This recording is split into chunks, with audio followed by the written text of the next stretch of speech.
사랑하고 축복합니다.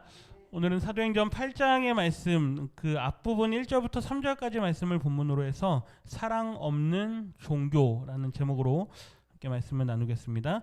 지난주 말씀에 성령으로 충만한 사람 스데반이 돌에 맞아 죽임을 당하는 순교하는 그 모습을 우리가 함께 보았습니다. 그의 마지막 모습을 보면 이렇게 기록합니다. 7장 59절과 60절 두 구절인데요. 제가 읽습니다. 그들이 돌로 스데반을 치니 스데반이 부르짖어 이르되 주 예수여 내 영혼을 받으시옵소서 하고, 사람들이 스데반을 향해 돌을 들어 던집니다. 성 밖으로 끌고 나가서 돌로 스데반을 쳐서 죽이죠. 그러니 스데반이 하나님 앞에 기도합니다. 우리가 지난주에 봤던 말씀인데 6절에 보면 이들의 죄를 그들에게 돌리지 마소서. 스데반은 죽음의 지점에 이르는 그 상황에서도, 그 순간에서도 마치 누구처럼요? 예수님처럼 저들의 죄를 저들에게 돌리지 마십시오 하고 죽음을 맞이하게 됩니다. 그랬을 때 그 자리에 있었던 사람 중에 오늘 본문에서 한 사람을, 우리가 잘 아는 대로 한 사람을 이제 등장시킵니다. 누구입니까? 사울이죠. 우리가 이 사울이라고 하는 인물에 대해서 뒤에 가서 이제 계속 사울에 대해서 보겠지만, 한 가지 일단은 여기 계신 성도님들만이라도 저희가 한 가지 바로 알고 가야 되는 건, 사울이 변하여 바울이 됐네. 네, 우리가 이제 그렇게 많이 예전부터 말해왔는데 사실 사울이 변해서 바울이 된 건 아닙니다. 정확하게는 사울은 히브리식 이름입니다. 그의 이름이 유대인으로서의 이름이 사울이고 헬라식 이름이 뭐냐? 바울입니다. 그래서 사도행전을 보면 사울이 사역을 하는, 예수님을 만난 다음에 초반의 사역의 대상자들은 주로 누구냐? 유대인들입니다. 그래서 유대인의 회당에 다니면서 유대인들에게 복음을 전하기 때문에 유대인들에게 갈 땐 누구처럼? 유대인처럼. 그래서 유대인의 이름은 뭘 씁니까? 사울을 씁니다. 근데 이제 후반부에 가면 선교 여행을 다니죠. 근데 그때는 주로 헬라 지역, 유대인들이 아닌 이방인들이 사는 지역으로 다닙니다. 그래서 그 사람들이 쓰는 언어를 사용해서 자기의 이름을 뭐라고 소개합니까? 바울이라고 소개하는 겁니다. 그러니까 예전에는 이제 사울이 변하여, 사울은 어떤 놈? 나쁜 놈, 그죠? 그리고 바울은 착한 놈, 이렇게 해가지고 사울이 변하여 바울이 됐네, 이렇게 많이 했는데, 조금 정확하게 우리가 이해하기 위해서는 사울은 누구에게? 유대인에게. 바울은 누구에게? 이방인들에게. 그래서 성경을, 사도행전을 읽으시다 보면 어느 순간 갑자기 바울이란 이름으로 바뀌는데, 그때가 언제냐? 이방인들을 향해서 그가 나아가기 시작할 때. 그래서 그거를 그렇게 이해를 하시면 좋을 것 같습니다. 오늘은 누구입니까? 나쁜 놈입니까? 네, 예수님을 만나기 전, 그죠? 그가 유대인의 정체성이 아주 강할 때의 사울의 모습입니다. 근데 중요한 건 오늘 사울이라는 사람을 등장시키면서 그가 머릿속에, 생각 속에 어떤 생각을 갖고 있느냐, 스데반의 죽음을 보면서 뭐라 그러죠? 그가 죽임 당하는 것이 어떻다? 마땅하다. 사울은 유대인으로서 유대인의 정체성이 아주 강한 사람이고, 그는 율법을 아주 잘 배운 사람입니다. 바리새인이고, 그리고 율법에 대해서 아주 능통한 사람이고, 막 이런 아주 학벌 좋은 그러한 사람입니다. 죽임당함을 마땅히 여기더라. 어떤 이유에서 그가 죽임당함에 마땅하냐? 레위기야 신명기 말씀들에 보면 돌로 쳐 죽이라 라고 말씀하신 율법의 말씀들이 곳곳에 나옵니다. 그 돌에 맞아 죽어 마땅한 죄들이 이렇게 정리할 수 있는데요. 첫 번째는 우상 숭배입니다. 우상 숭배하는 자들은 뭐하라? 돌로 쳐 죽이라. 그 다음에 접신하는 자들, 우상과 접신하여서 예언하는 자들, 그 다음에 신성모독하는 자. 예수님의 죄명도 뭡니까? 신성모독이죠. 안식일을 범하는 죄, 예수님의 죄명도 안식일을 범하는 겁니다. 그리고 간음하는 죄, 부모에게 불순종하는 죄, 이러한 종류의 죄들을 범하면 뭐하라? 돌로 쳐 죽이라. 이게 구약의 율법의 말씀이었습니다. 그런데 중요한 건 유대인들이 세월이 흐르면서 율법에서 정말로 하나님께서 중요하게 말씀하셨던 그 율법의 정신이 있는데, 그거는 다 뒷전으로 해놓고 뭐만 지킵니까? 형식만. 문자적인 내용만.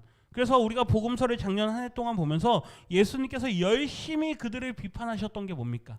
너희들은 율법의 정신은 뒤로 싹 빼놓고 뭐만 한다? 율법의 내용만 들이민다. 그걸 예수님께서 열심히 말씀하셨죠.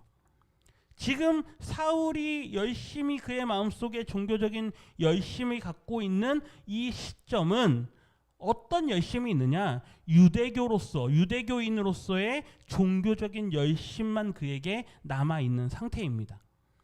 아주 잘 배웠을지는 모르지만 율법의 진정한 정신이 무엇인지는 쏙 빼놓은 채로 문법의 문자적인 내용으로만 배워왔다는 얘기죠. 이러한 율법의 정신이 없이 율법의 내용만 가지고 있는 이 사람들이 벌이는 일이 뭐냐? 1절 하반절인데요. 같이 한번 읽어봅니다. 그날에 예루살렘에 있는 교회에 큰 박해가 있어 사도 외에는 다 유대와 사마리아 모든 땅으로 흩어지니라. 아멘. 사울이라는 사람이 마땅히 여겼다. 그리고 그날에 스데반이 돌에 맞아 죽은 그 어간에 예루살렘에 있는 교회에 뭐가 일어납니까? 큰 박해가 일어납니다. 예수님께서 부활하시고 승천하시기 직전에 제자들에게 한 말이 뭡니까? 너희들은 예루살렘을 떠나지 마라. 그리고 열심히 모여서 뭐 하라? 기도하라. 뭐 하기 위해서요? 성령 받기 위해서. 그리고 성령이 너희에게 임하시면 너희가 권능을 받을 거고 예루살렘과 온 유대와 사마리아 땅끝까지 이르러 내 증인이 되리라. 그 말씀을 예수님께서 하셨는데 이제 우리가 성경을 쭉 읽어오지 않았습니까? 성령도 임했습니다. 그리고 많은 사람들에게 복음을 전했고 예루살렘 전역에 어떻게 됩니까? 교회가 형성되고 많은 믿는 자들의 무리가 생겼습니다. 그렇죠? 그런데 그러면 그 다음 해야 될 일이 뭘까요? 그 다음 해야 될 일이 뭘까요? 더 나아가서 복음을 계속해서 전해야 됩니다. 복음이 이제는 진보되고 확장되어지고 복음이 전파되어져야 되는 그 일이 있는데 우리가 하나님의 뜻을 다 알 수는 없지만 일부분에 대해서는 이렇게 이야기할 수도 있습니다. 예루살렘 교회가 그 복음 전파라는 그 사명을 감당하지 못하고 있으니까 하나님께서 어떻게 하셨다? 박해를 내리셔서 예루살렘이 아닌 전역으로 여기 말씀해 보시면 어디로 퍼집니까? 유대와 사마리아로. 그렇죠? 예수님의 말씀처럼 예루살렘에 먼저 성령이 임하고 믿는 자들이 많이 늘어납니다. 그러면 이제 자연스럽게 그들이 어떻게 해야 됩니까? 퍼져 나가야 되죠. 그런데 이들이 늘 성전에 모이기만 하고 거기에서 모여서 열심히 교제하고 말씀 듣고 자기들끼리 은혜가 충만하니까 하나님께서 박해를 내리셨다라고 해석을 할 수도 있습니다.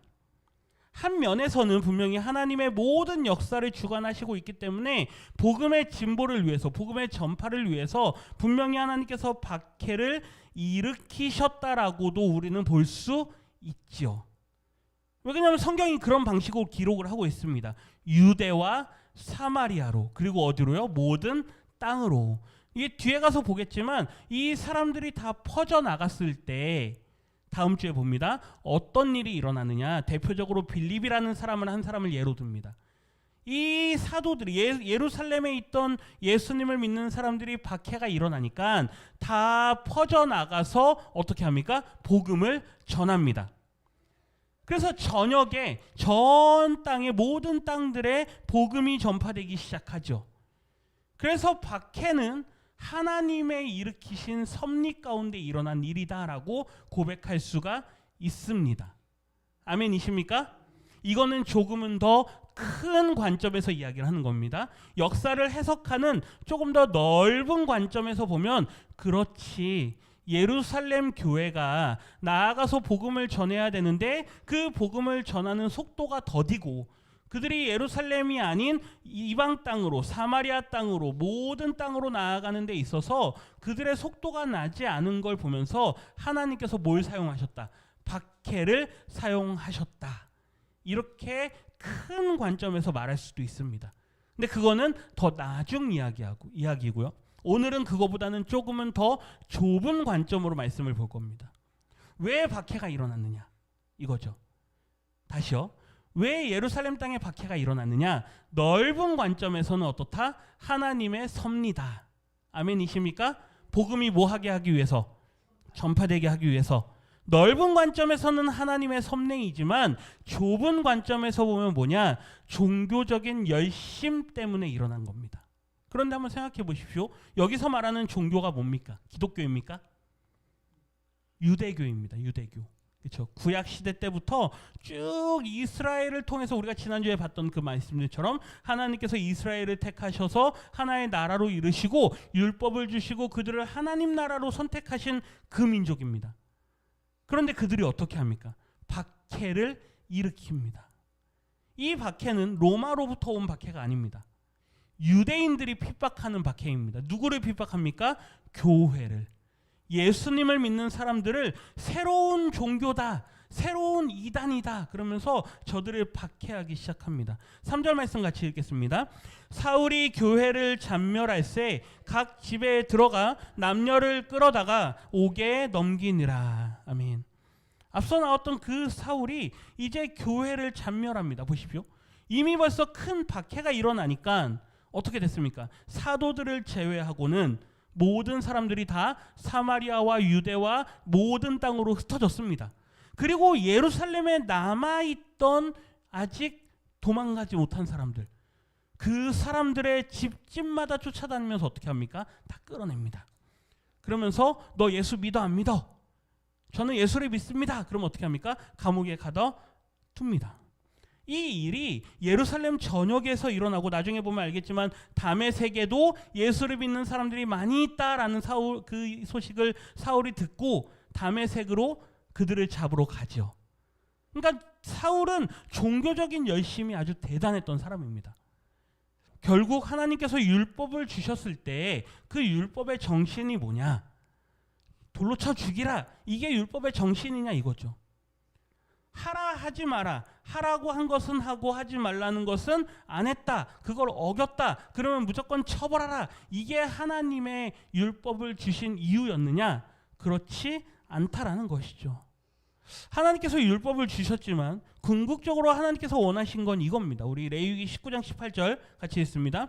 원수를 갚지 말며 동포를 원망하지 말며 내 이웃 사랑하기를 내 자신과 같이 사랑하라. 나는 여호와이니라. 아멘. 이 레위기 19장 18절의 말씀을 신약에 오면 누가 인용합니까? 예수님께서 다시 인용하시죠. 너는 누구를 사랑하라? 하나님을 사랑하라. 이게 가장 큰 계명이다. 그리고 너 이웃을 누구처럼 사랑하라? 너 자신처럼 사랑하라. 이게 예수님께서 동일하게 이 말씀을 사용하시면서 율법의 정신이 뭐냐? 하라 하지 마라. 이걸 했냐 안 했냐? 그걸 따지고 정죄하고 비판하는 게 율법의 정신이냐? 그게 아니란 이야기죠. 너희가 하나님을 사랑한다면 하나님을 사랑하는 것처럼 내 이웃도 사랑하라.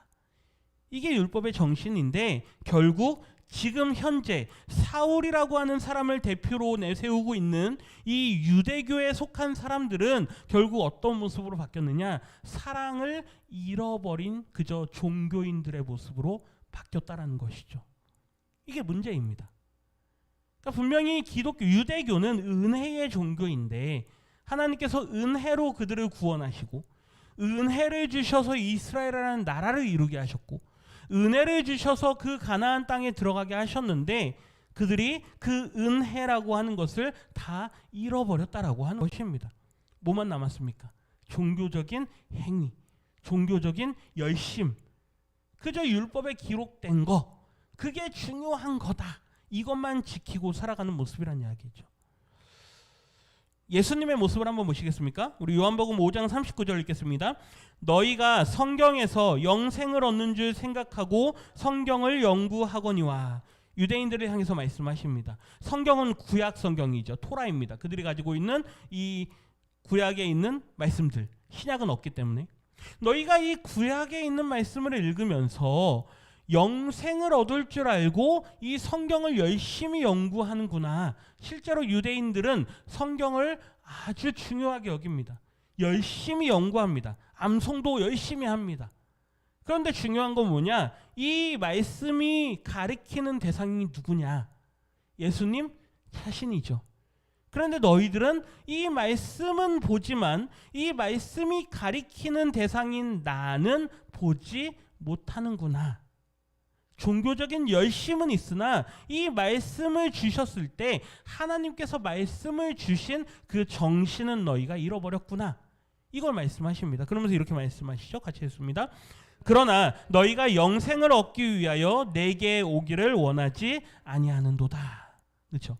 너희가 종교적인 열심은 있지만 그 핵심 내용이 뭔지, 하나님께서 왜 이 말씀을 주셨는지 이거는 너희가 전혀 생각지 않는다. 그러면서 42절 같이 했습니다. 다만 하나님을 사랑하는 것이 너희 속에 없음을 알았노라. 어떻습니까? 예수님께서도 이미 벌써 당시 유대인들의 마음속에 뭐만 남았다라는 거, 껍데기만 남았다라는 거, 종교적인 열심이 있는데 아주 맹목적인 종교적인 열심만 남았다라는 거, 이걸 꿰뚫어 보시고 그들에 대해서 너희가 하나님을 사랑하지 않는구나, 이걸 말씀하십니다. 누가복음 18장 11절 말씀 같이 한번 읽어보겠습니다. 바리새인은 서서 따로 기도하여 이르되 하나님이여, 나는 다른 사람들 곧 토색, 불의, 간음을 하는 자들과 같지 아니하고 이 세리와도 같지 아니함을 감사하나이다.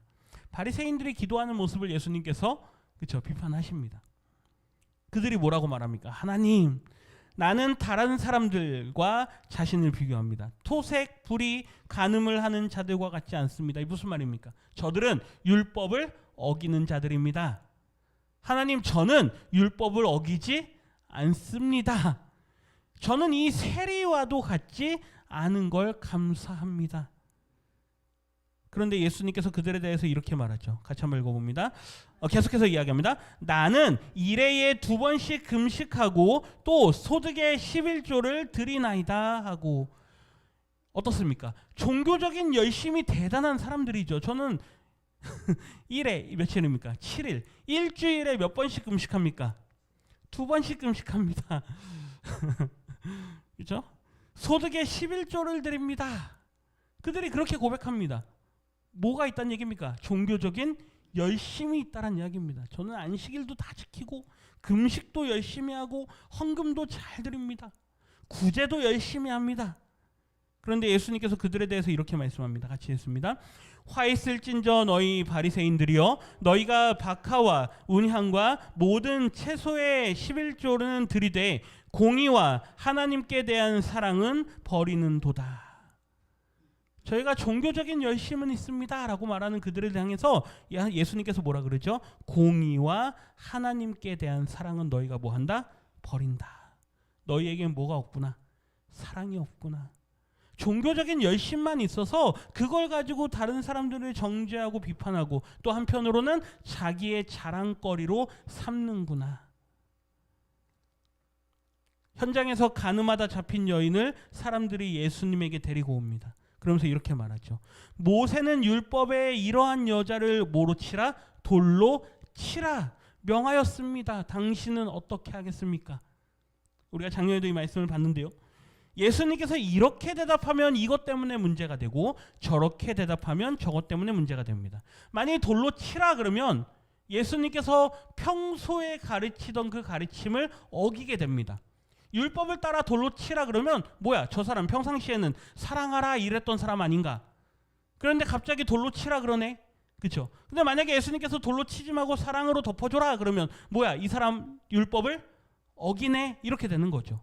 예수님을 함정에 걸어 넘어뜨리기 위해서 이런 질문을 합니다. 그런데 그 질문에는 뭐가 없는 겁니까? 사랑이 없는 겁니다. 그저 종교적인 열심으로 율법만 들이미는 거죠. 예수님께서 뭐라 그러십니까? 같이 읽습니다. 그들이 묻기를 맞이 아니하는지라 이에 일어나 이르되 너희 중에 죄 없는 자가 먼저 돌로 치라 하시고.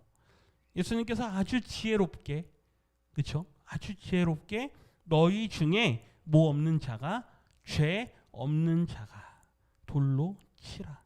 그래서 사람들이 어떻게 합니까? 돌을 다 내려놓고 다 떠나갑니다. 너희가 이 여인을 데려고 온 건 사랑으로 이것을 행하기 위한 것이 아니다. 그저 너희들은 나를 시험하고 나를 걸러 넘어뜨리기 위해서 이 일을 벌인 거 아니냐. 그걸 예수님께서 꿰뚫어 보시는 거죠. 로마서에 가면 사도 바울이 로마서 13장에서 이러한 모든 상황들에 대해서 정리하면서 19절 말씀에 이렇게 기록으로 남깁니다. 같이 읽습니다. 간음하지 말라, 살인하지 말라, 도둑질하지 말라, 탐내지 말라 한 것과 그 외에 다른 계명이 있을지라도, 여기까지 먼저 봅니다. 지금까지 복음서에서 봤던 예수님을 향해서 사람들이 했던 말들은 그저 율법의 내용들만 이야기하는 거죠. 하나님을 사랑하는 마음, 사람을 사랑하는 마음이 없이 그저 종교적인 열심, 껍데기만 가지고 예수님에게 들이미는 겁니다. 그런데 바울이 이 모든 상황들에 대해서 이렇게 말씀합니다. 너희들이 그런 계명들이 있을지라도, 율법이 있다 할지라도, 노란색부터 같이 했습니다. 내 이웃을 내 자신과 같이 사랑하라 하신 그 말씀 가운데 다 들었느니라. 이 무슨 말입니까? 아무리 그런 하라 하지 마라 이런 계명의 말씀들이 있다 그래도 이 모든 율법들을 덮는 가장 큰 정신이 뭐냐? 내 이웃을 뭐하라? 사랑하라. 이 말씀들이 먼저 선행되는 거 아니냐? 그 말씀들이 있는데 왜 간음하지 말라, 살인하지 말라, 도둑질하지 말라 이런 어떤 마치 하라 하지 마라, 지키라 지키지 말라 이러한 말씀들만 생각하느냐? 너희에게 뭐가 없구나? 사랑이 없구나. 예수님께서 하신 말씀과 동일한 말씀을 하는 거죠. 그러면서 10절 말씀에 이렇게 말합니다. 같이 읽습니다. 사랑은 이웃에게 악을 행하지 아니하나니 그러므로 사랑은 율법의 완성이니라. 아멘. 이 말씀이 사도 바울이 뭔가 새롭게 한 말일까요? 아니죠. 이미 누가 한 말씀입니까? 예수님께서 이미 다 하신 말씀입니다. 사랑은 이웃에게 악을 행하지 않는다. 그렇죠? 오히려 사랑은 뭐다? 율법의 완성이다.